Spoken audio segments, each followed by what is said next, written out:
This man is pleading for his life. I entirely beg you, people and government of the DPR Korea, for your forgiveness. He did something that he thought was harmless, but it turns out it was against the law in a country where the punishment is devastating.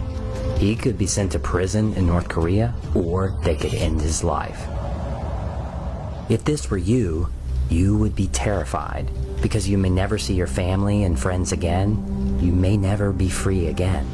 Please, I have made the worst mistake of my life. That's the fate that fell on Otto Warmbier. This is our last day together as Wyoming High School's class of 2013. Otto was your typical college student. In 2016, he was planning on studying abroad in Hong Kong and decided to visit North Korea for New Year's before starting his semester and booked a 5-day tour. On New Year's Day, after a night of drinking, Otto made a terrible mistake. He attempted to steal a sign from a staff-only area of the hotel that he was staying at. And the next day, while at the airport waiting to leave, Otto was escorted away by 2 guards. It was later announced that he had been arrested for a hostile act against the state. Over a month after his arrest, Otto made a public statement. I understand the severity of my crime, and I have no idea what sort of penalty I may face. But I am begging to the Korean people and government for my forgiveness. And I am praying to the heavens so that I may be returned home to my family. He blamed the Methodist Church and a secret group called the Z Society from his university as the reason why he stole the sign. Many believe this confession was written for him and that he was forced to say it. On March 16th, more than 3 months after Otto was initially arrested, his trial was held. The trial lasted 1 hour.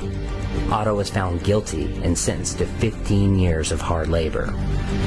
Over a year later, the U.S. was finally able to secure a negotiation for Otto's release. The President's direction, the Department of State has secured the release of Otto Warmbier from North Korea. However, before releasing him, North Korean delegates informed the U.S. that shortly after his sentencing, Otto had fallen ill from a foodborne botulism, a disease that can be fatal.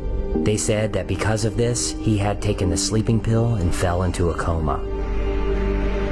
Otto was finally returned to Ohio in a comatose state, and the doctors were unclear on if he would ever recover.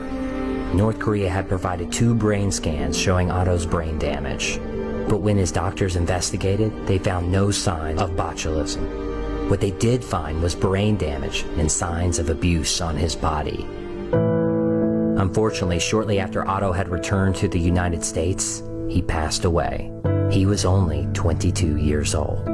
After Otto's death, rumors circulated about what had happened in that North Korean jail. What had caused him to be returned in that state? What really happened to Otto?